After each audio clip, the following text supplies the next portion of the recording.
Welcome back everybody for another Warframe build video. Today we're taking a look at the statically clingy Volt, or the nicer Prime variant Volt Prime. Volt's passive, Static Discharge, allows Volt while running, walking, and sliding to build up static electricity much like you would if you shuffled your feet on the carpet. However, this electricity gets added as an electric bonus to your next attack, either using a weapon or using an ability. You receive 5 points of electric damage for every 1 meter traveled, leading up to a maximum of 1000 points of damage. Volt's first ability, Shock, fires a direct bolt of electricity towards a single target or target point, from which it can chain to nearby enemies for additional damage. Shock will chain to enemies within 15 meters of the point of contact when at max rank. Shock will only chain to enemies that are in direct line of sight and will not pass through obstacles. Enemies affected by the initial arc will be stunned, and enemies affected by the chains will receive 50% of the initial damage. Your power strength mods will increase the damage, while power range mods will increase the length of the chaining. The Augment Shock Trooper allows you to cast Shock on allies to give their attacks extra electricity damage. Volt's second ability, Speed, charges his body and nearby Warframes with energy increasing speed for a short duration. This speed increase affects movement speed, weapon reload speed, and melee attack speed. The movement speed buff is multiplicative and stacks with other movement speed modifiers from your mods such as Rush. The attack speed and reload speed buffs, in contrast, are additive as they stack with other speed modifiers. This ability does not affect your casting speed, knockdown recovery speed, or weapon holstering speed.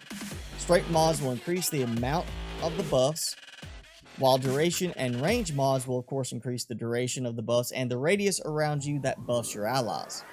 The Shocking Speed Augment causes any enemies touched by Volt while moving under the speed buff to take 175 electrical damage and gain a guaranteed electricity status proc. Volt's third ability has him creating an electric shield in front of him that acts as a barrier. This blocks enemy projectiles from passing through but allows yours and allies' projectiles through. Shots fired through the shield gain 50% electricity damage and a 200% critical damage multiplier. The electricity damage bonus will combine with other elemental effects and is an additive bonus applied to the weapon's base damage. For example, using Ember's Fireball through a shield will add electricity to it, causing the damage and proc type to change to radiation. This buff can also be applied to weapons such as Meso's regulator pistols. Thrown weapons, however, such as the glaive, will not receive the electricity bonus when passing through an electric shield. Firing through multiple electric shields will additively stack the electricity bonus, but not stack the critical chance bonus. Volt also has the ability to pick up and carry a shield around, acting as a personal barrier, but will revert to using his secondary weapon while doing so. The Augment mod, Transistor Shield, grants allies the ability to also pick up electric shields for themselves. 100% of the damage absorbed by these shields will also be added to Volt's Static Discharge passive. Volt's final ability is Discharge, where Volt releases a massive electric pulse, causing electric damage and paralysis to nearby enemies. Enemies caught in the initial pulse, or those that enter the area within 4 seconds after cast, will become stunned and act like Tesla coils, shooting out sparks of electricity to nearby enemies. After the initial 4 seconds have lapsed, affected enemies will begin to damage themselves for 225 electricity damage at max rank per tick for the remaining ability duration, or until a damage cap of 4000 health is met. These damage ticks will occur twice per second. Discharge damage and the damage cap can be increased or decreased by your power strength mods. Power range mods will of course affect the initial pulse range, but also the Tesla coil effect range of enemies caught within the ability. Duration mods will only affect the duration of the electricity effect and not the actual ability duration. By actual ability duration, I mean of course the 4 seconds that you have to wait for the enemies to start taking damage. Discharge cannot be recast while the ability is active, which is the first 4 seconds after initial cast. Recasting Discharge after this point will only affect new enemies and will not refresh the effect on already affected enemies.